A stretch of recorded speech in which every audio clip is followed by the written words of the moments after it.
The Square Ball Podcast.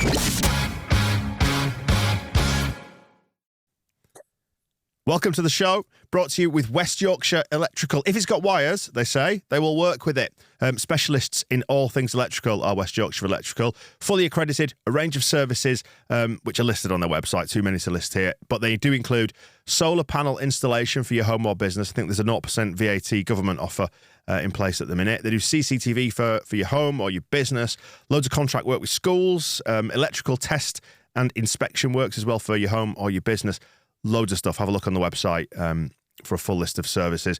And they cover the whole of Yorkshire and beyond. Finance available for work on your home or business.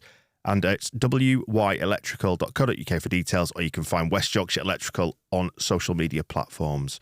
Now that is done, Phil, let's get into it then, shall we? And we've said before, like, my happiness is tied into the fortunes of Leeds United in a way that's quite pathetic, frankly, for a man in his 40s. Like, the alarm went off this morning to come and do this show, and I went, yes! Leapt out of bed, threw the curtains open, saw that the sun was shining, so it clicked my heels down the driveway, zippity-doo-dah, and here we are. Leeds United win, 3-0 at Millwall, and the world feels like it's all right again. It was excellent. I mean, really, really excellent win, that.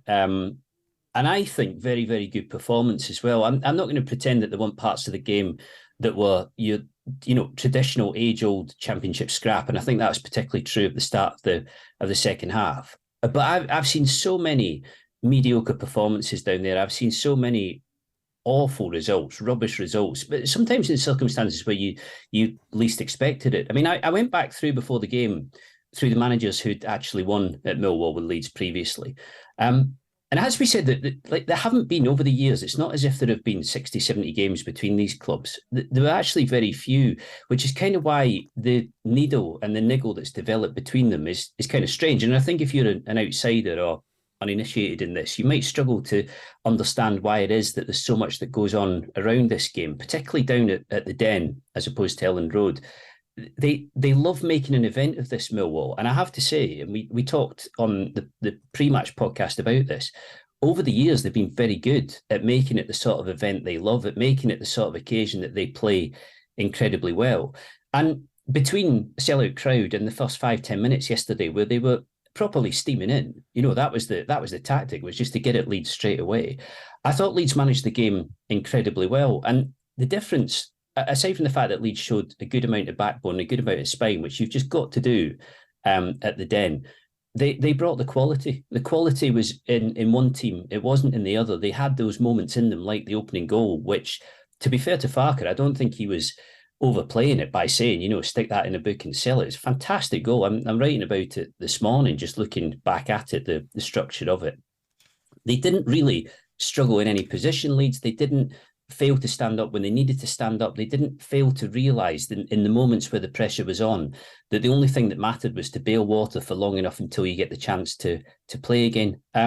It's by a mile the best result I've ever seen Leeds have at the Den. It's by a mile, I think, the best performance I've ever seen from them at the Den. We said that Ipswich away was a bit of a statement win because of, the team they were playing, because of the form that Ipswich were in, because of the goals they scored. But this maybe goes a little bit further.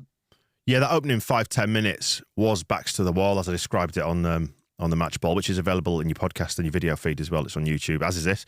But I almost like what followed more as a result of that backs to the wall first 5-10 minutes, where they just had to sort of organise, just overcome that initial burst of energy from Millwall, who were harnessing the crowd at that point, get themselves organised. Because we did see a couple of wobbly moments, didn't we? Like the Strauch back header as well that went out for a corner, and they just seemed to be a little bit on the back foot, wobbling a little bit, but they just held the nerve, rode it out, and then waited for their chance, as you say, Phil. And then 15 minutes in, 1-0, it was absolutely fantastic. Can we get to the goal in a second? I just want to, if we can, just touch back on the end of week show that we did on Friday, where we reintroduced Phil's One to Watch, which we did over on the Athletic podcast, where you pick out an issue person, whatever it might be, that we should keep an eye on for this game. And we chatted about Archie Gray. You said to look out for Archie Gray. I was in two minds as to whether Glenn Kamara might actually come in for this fixture. But then listening to Farker's post-match comments, he made it clear that they'd still not really trained with the side, had they, the new players, because of the international fixtures. So he's come back into it late. Archie Gray held his place, as you said he would do. And I thought he was fantastic in midfield, in among a lot of fantastic performances. It's a big vote of confidence, I think, playing him in that game, irrespective of whether Greve or Kamara haven't been involved that much. The temptation's got to be there. I think for potentially a slightly weaker manager or a manager with less confidence in the squad or in individual players, the temptation has got to be there to go with your older heads, your seasoned pros. But I do think that part of the key to winning at Millwall is to let your quality shine and to be able to come up with big moments. You do have to dig in and you do have to graft. And I think if you're Millwall, it's absolutely pointless having a sellout crowd and that sort of atmosphere and not trying to lay it on thick right at the start. That is how you have to play. And I don't think Leeds will have been at all surprised by that.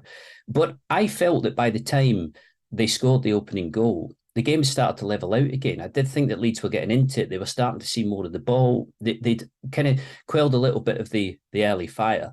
And Gray and Ampadu, again, really big games in the centre of midfield. I thought Rodon at the back was terrific as well. And little by little, we haven't seen much of Gruev so far. Spence will come on to this, but he has an injury. He was only briefly on the pitch against Sheffield Wednesday. But I don't find myself looking at any of the new recruits, any of the new signings, and thinking, I'm not really sure there. I'm not in a position to judge Gruev yet because he was on so late, but none of them that have played and you've thought, doesn't look like the right fit or doesn't look like good enough or particularly sensible addition. They all look like they've been targeted intelligently and like they're going to make a difference to this team. But Gray was particularly impressive and right in the middle of that goal as well, picking up the ball on the edge of his box and knowing what to do with it. And I think more than anything else, knowing what to do with it in the sense of turning defensive situation into a very, very quick counter-attack, as opposed to just leathering the ball up the field or sticking it into an area that reduces the pressure. It was just that thought in his head straight away of, this is opening up, there's space to go at, let's go. And yeah, that opening goal, fantastic, wasn't it? It was just such a good move. Do we want to address any quibbles that Millwall may have had with it? It got the crowds back up, but the replays tended to suggest there was no real problem with it. Sky, the commentators on Sky weren't really having a bar of it. We know there was no handball by Ayling. Replay showed it clearly. No. What about that foul? We said on the match ball, that he was looking for it a bit too much. I think probably not. I think he probably was looking for it. Having said that, if it had been given and you didn't know what was coming next, I don't think there would have been a huge argument over it. The best way to judge this is probably on the basis of what Gary Rowett said afterwards, and he certainly wasn't asking for a penalty, which it wasn't. With the foul, he kind of said, the referee's got a decision to make with that one and he lets it go. But I thought the referee let a hell of a lot go yesterday. I mean, it was amazing that we got to the end of that game without anybody getting booked. And while I thought Millwall got away with more than Leeds, I think the Nonto shirt pull was probably the best example of, the fact that Kavanagh just didn't seem minded to book anybody at all. But no, I think it's that foul on the challenge on Nisbet that Millwall wanted a foul for, I think is exactly the sort of thing that you want if it's your team and you then concede. It's what you don't want if it's not your team and you counter-attack in the way Leeds did. I have no problem with the referee letting that play on. I think Nisbet probably was looking for it slightly. Joel Pirro then scoring again with that goal. Just everything in the build-up there just makes me smile watching it back. And if you actually watch the goal again, look how deep Pirro runs from. Absolutely. And just he keeps going in a straight line, knowing exactly what's going to come if he keeps making that run. And he just continues. It gets on the end of it. And what a great finish as well. We'll watch back his goal against Ipswich again, where he comes from and some of his positioning. See, we've got the debate going on at the moment about, should Pirro be at 9? Should he be where Rutter is? Is this set up right? Rutter at 9, Pirro in at 10. And I think when we went through the Sheffield Wednesday game, we were saying that because it was so congested in the centre of the pitch, because of the way Wednesday were playing and how defensive they were at Elland Road, it didn't work particularly effectively. But it did work at Ipswich and it did work again at Millwall. And the reason is because, Millwall were more aggressive with their tactics. They were pushing players further forward. Again, if you look at the moment where the ball gets turned over and where Pirro goes in on Nisbet and Gray comes up with possession, there are 8 Millwall players in the Leeds half. So there's a huge amount of space in behind to go at. And the fact that Millwall have a back 3 as well means that they're narrow at one moment, but then they have to spread slightly to go after Nonto, which means that there's a big gap for Pirro to go through. And what you have is Pirro arriving late, arriving from deep, going beyond the last man, giving Rutter, perfectly weighted pass from Rutter, but not a difficult pass to make, and just creating a scenario where you're there to finish it off. And actually finishing it off is not a difficult task because you've set the attack up absolutely perfectly. I think there are going to be games, as we said with Sheffield Wednesday, there are going to be games where it's an absolute slog for Leeds and it's hard to get through and it perhaps doesn't work. And on those days, I think people will look at the Rutter at 9, Pirro at 10 and think it's either the wrong way round or Pirro's been a bit lost. But I think on days like Sunday and also the game away at Ipswich, it's easy to see why Farke is going for that and why he thinks that can be pretty effective for him, because it does work. Yeah, and every time Pirro puts the ball in the net, it vindicates the signing of him, doesn't it? For what is going to potentially look like a bargain if he fires 25 goals this season. It's going to look incredible, isn't it? I mean, Leeds United, we were saying about the transfer policy before, Phil, and the fact that all the signings look to make sense so far and seem to be producing the goods on the limited evidence we've seen so far.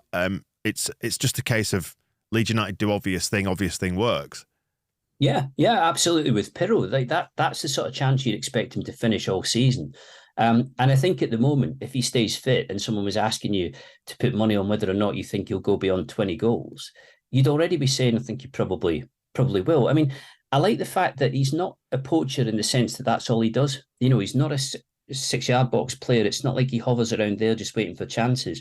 He's far more creative in his play, and his build-up work is much better than that. But he is able to do that. You know, he is able to be there, like for that chance that Dan James looked like he was sticking past the far post. Suddenly Pirro was just there a few yards out, and it's a sitter for him, but it's only a sitter because he's got himself into that position. I think at the money they paid for him, £10 million, I think is going to prove to be a real bargain. And again, looking at that forward line, I mean, Rowett said pretty much what Kieran McKenna said after the Ipswich game, was that you suddenly in the Championship up against a different level of footballer. And when you consider that, you know, Burnley were trying to get Somerville, Everton were trying to get Gnonto, there were bids from Europe for Rutter, you are talking about a group of players who predominantly could easily be playing at a higher level than this. And I think it really shows in moments like that counter-attack.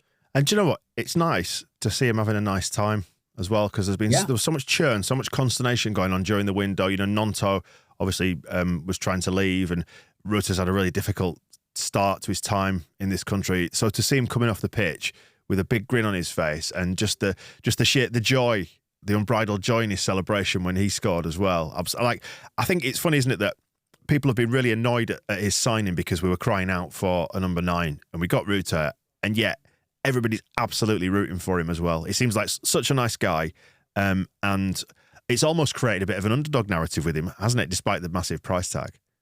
But I think the massive price tag and his reputation with other clubs in Europe tells you that he should be tearing it up in this league. And I think it's the criticism over that signing, I don't think was about Rutter per se. It was about the fact that given what he contributed in that second half, in the second half of the season, from the end of the transfer window onwards, and given what Leeds needed, it wasn't right. You know, it wasn't right to give them what was required to stay in the division. But I don't think that's the same as saying that Rutter isn't a good player or a talented player.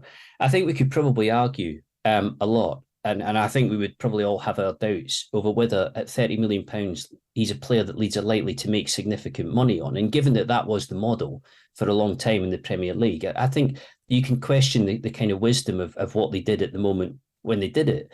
But I think I asked Farke yesterday if he was surprised that he was able to keep Rutter, given that, you know, he was a £30 million signing, and there are bigger clubs in Europe who would have taken him and do fancy him. And he didn't say yes, he was surprised, but I think he was quite impressed by the fact that Rutter seemed to want to stick around and almost seemed to be saying to himself, I haven't done anything here yet. You know, I've come for £30 million. I've done absolutely nothing to this point. So perhaps I do need to prove myself slightly. Perhaps I do need to contribute something to kind of justify the fact that transfer even happened in the first place. And I thought yesterday there was a lot of good link-up play from him. You know, he was right, obviously got his goal assist for Pirro's first as well. But I thought some of his defensive work was pretty good as well. I thought probably the best we've seen of him, of not only, you know, contributing in an attacking sense, but grafting on top of that. I just feel at the moment like there are a lot of players who Farke is getting good performances out of. I really like what that says about his character as well. The fact that he's being prepared to knuckle down and have a point to prove, regardless of what division we're in. Because we know that interest came from high-level European clubs, didn't it? So he could have easily jumped ship like some of the rest of them and couldn't wait to get out of here. But the fact that he's determined to prove that he's worth the transfer fee, absolute credit to him. And like I say, everybody, I think, is just enjoying seeing him having a nice time, because we're having a nice time with it as well. On Dan James, though, a slapstick element to his contribution to the second goal, but him coming on really opened the game up, didn't it? Like he found himself with acres of grass to run into as Millwall started making attacking subs and they were pushing forward the other way. It looked to me like it gave Dan James just a load of space in which to run and be at his most dangerous, even if he stumbled over that ball at the end. Well, you've got a decision to make, haven't you? Now, when you play Leeds. How heavily do you commit? How much do you go after a game? I mean, if you're trailing in the circumstances where Millwall were trailing, you don't have an awful lot of choice. You have to commit players forward more and more. But I think if you're picking through the game so far and looking at what happened at Ipswich, looking at what happened against Millwall on Sunday, the blueprint against Leeds is absolutely not to get caught upfield. You're going to suffer badly. And the big asset Dan James has is his pace, and in those circumstances, it was tailor made for the game. Like you say, it was opening up. There was loads of space for him to get into, and yet it was an assist by default for Pirro. He should have stuck that away, and it looked like being a fairly shocking miss. But did the right things for Rutter's goal. Laid that on for him. There is a bit of depth on the bench. The bench on Sunday yesterday was as strong as it's been at any point. And actually, you're starting to look through it now and thinking that the definite game changers on there. And I think that's a big factor for Leeds. I think that will be critical as the season goes on. And I think Farke will be quietly hoping that he's got a good week ahead of him here. And just to round off the goals as well, the 3-0. Nice composed finish from Rutter himself. As I mentioned just there, he enjoyed the celebration anyway. But again, nice work from Dan James, wasn't it? Yeah. And I didn't think Somerville had a bad game yesterday. I thought Nonto took a lot of hammer. Nonto, I think he's going to get fouled to death in this league, I would imagine. But really difficult to defend against and really difficult to cope with, because his stamina is good and he'll keep going. But I think when in the latter stages of the game, you can put on somebody with Dan James's pace against a defence that's tiring slightly, it is going to make a difference. And as I say, I think Leeds are kind of showing the calibre of attacking play that is going to make other managers think long and hard about what to do against them and how best to play. And I don't know whether when Rowett reflects on yesterday's game, whether he'll think that actually the circumstances around it, the sellout crowd, the intensity that you always get at Millwall when Leeds are in town, didn't work for him particularly well, because it was almost essential and unavoidable that they had to play on the front foot. But as the risk is you're starting to see against Leeds is that if you do play heavily on the front foot and leave yourself wide open, they will cut through you. Good performances as well in the defence. I thought Byron was excellent coming back into the side. Jamie Shack's a little bit unlucky to be benched, but when you saw Byron's performance, I thought it made sense. As you mentioned, Joe Rodon as well. Pascal Strike was strong. Yeah, I think you're right about Byron. It wasn't that Shackleton deserved to be dropped after the Sheffield Wednesday game, but again, it's a good, that's good management and good decision that Byron comes in, plays like that, and nobody can really. I don't doubt that Shackleton would be disappointed about the team, but nobody can really argue that it was a mistake or an error. Rodon, I think, has had a really good start at Leeds. I just think, again, looks like a very strong, steady signing at centre-back. And it cannot be a bad thing that you suddenly on 2 clean sheets on the bounce, given that Leeds seem to have abandoned the concept of clean sheets completely for like the last two or 3 years. I still don't think that defensively they're absolutely perfect. But again, you have to be fair to Farke and say that, he was appointed the day before the first pre-season training session. It was a real scramble through the summer. You would like to think that as time goes on, they will get better. You'd like to think that they will start to find their groove properly now that they have a bit of clear water to just play games and worry about nothing else. And even though there are still injuries in the squad, they're not so severe at the moment that they're really causing a problem. And I think he'd be pretty happy with his depth. Yeah, just rounding off the talk about defence, Luke Ayling looked a little bit more solid compared to recent performances, I thought. And in the right back slot, you mentioned, Jed Spence has got this injury, this knee ligament injury. It wouldn't be Leeds if we didn't have some sort of injury. No, I mean, it's a little bit like transfers.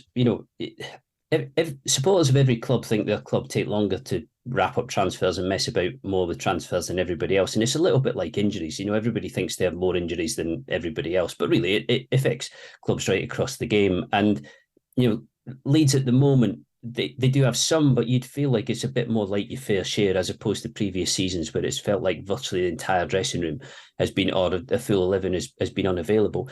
I think the disappointment with Spence is that he clearly is a top quality right back. It sounds from what Farke was saying yesterday like this knee ligament won't need surgery, or doesn't appear that it will at the moment.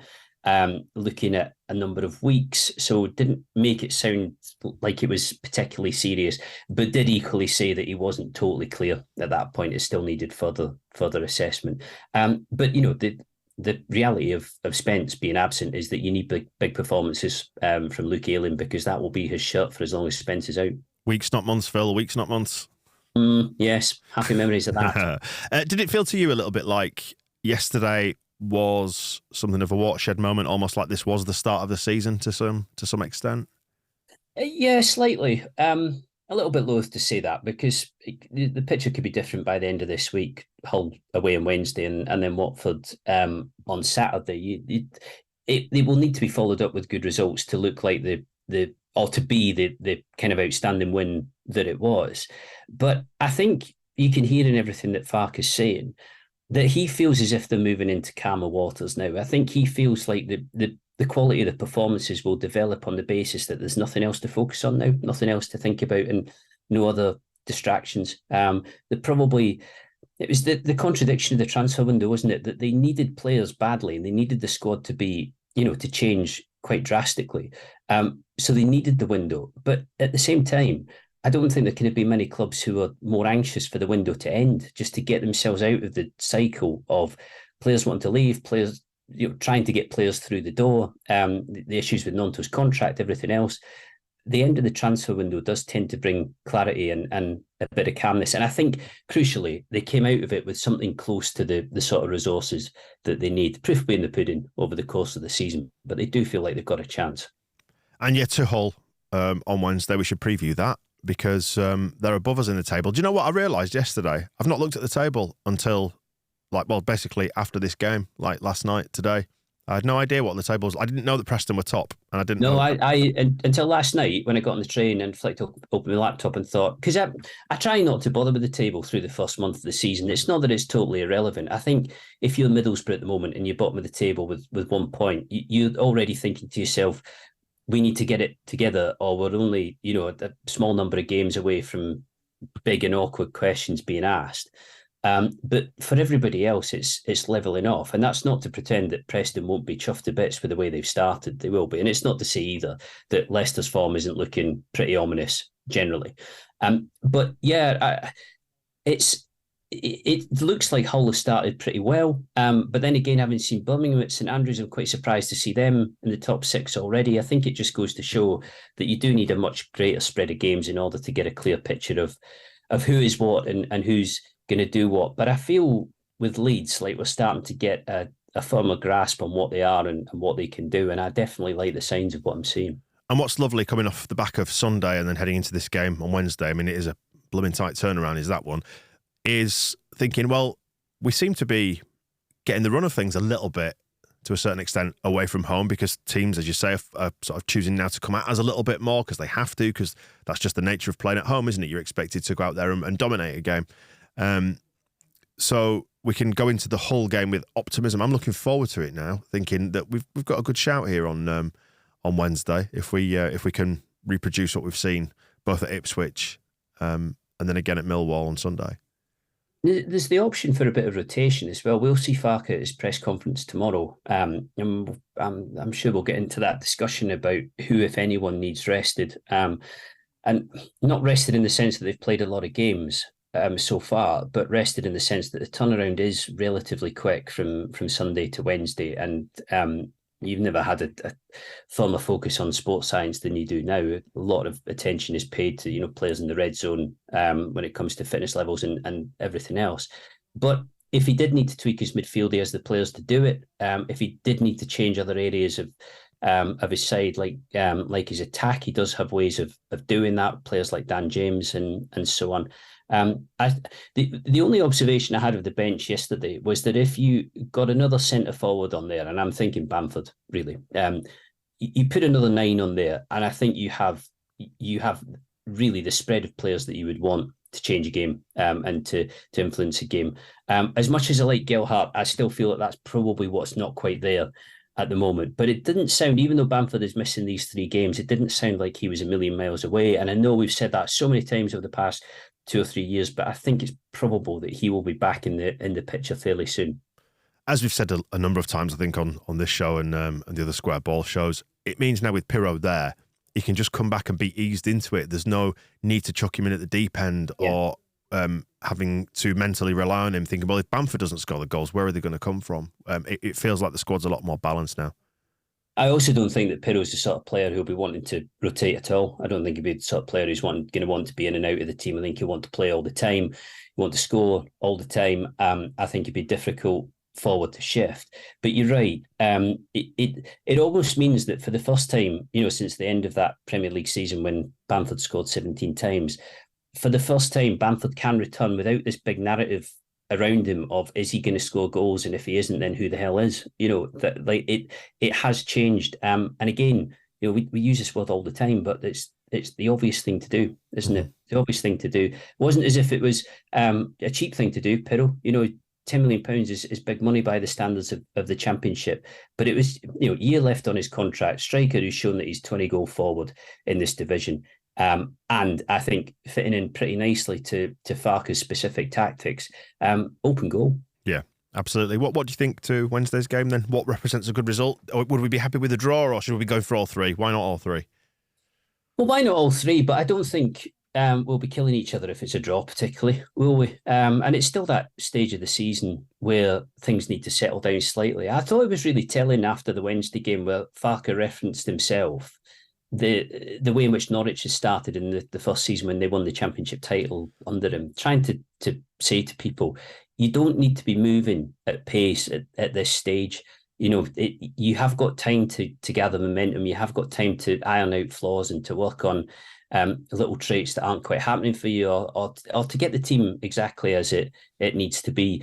But he's a bright guy. He's a very good coach. He knows that you don't want to be saying that as October wears on, as November wears on. There has to come a point at which your form is fluent and flowing. I think with that win at Millwall behind him, he won't think of Hull or Watford as easy games, which they definitely aren't. But I think he'll think of them as winnable. Absolutely. I think that's the nice thing about this division, is that you look at all these fixtures, the strength of our squad, the balance of our squad now, which feels pretty much there, give or take.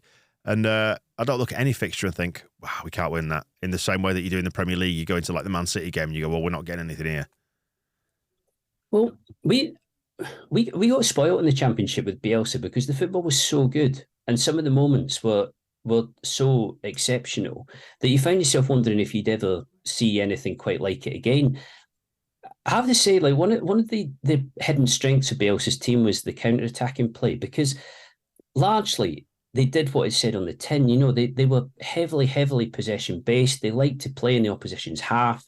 Loads of games in the Championship where they were just kind of camped around the final third. And very, very astute and clever when it came to knowing how to win games. But some of the best goals scored under Bielsa were on the counter-attack. Some absolutely brilliant end-to-end moves. But I've got to say, I think that one on Sunday was up there with most of them. It really was. Like, it's proper. I was writing this in the piece today. It's like coining a 1990s phrase, but it was proper sexy football. That's really, really quality goal. And Farke was right to talk it up afterwards. So he should. That's quite special by the standards of the Championship. So a good day at the office all round is, I think, probably the best way to categorise it, and plenty to build on, plenty to be encouraged by, I think, at this point, because I'm naturally sort of deep down an optimist, but I've genuinely come out of that thinking, do you know what? We're all right. Yeah, a very good day at an office where Leeds usually turn up and die. So that's the difference. Like, is that they've gone there and they've set about Millwall it wasn't as if Millwall didn't have any of that game. It wasn't as if Millwall weren't on top for periods of it. But I think what you saw was One team who were trying to get in behind with balls over the top, looking for runners, almost worked for them a couple of times. But another team who actually had the precision and the quality to go through Millwall and to open them up in the way that they did. I'd be surprised if we see many better goals than Pirro's first yesterday. But you'd like to think that there's a bit more where that came from. Well, we'll see. Hopefully on Wednesday, we'll reflect on the whole game towards the back end of the week in the Friday show, Phil, and we'll preview the Watford game. And have a good week. I'll speak to you then. Thank you very much. The Square Ball Podcast.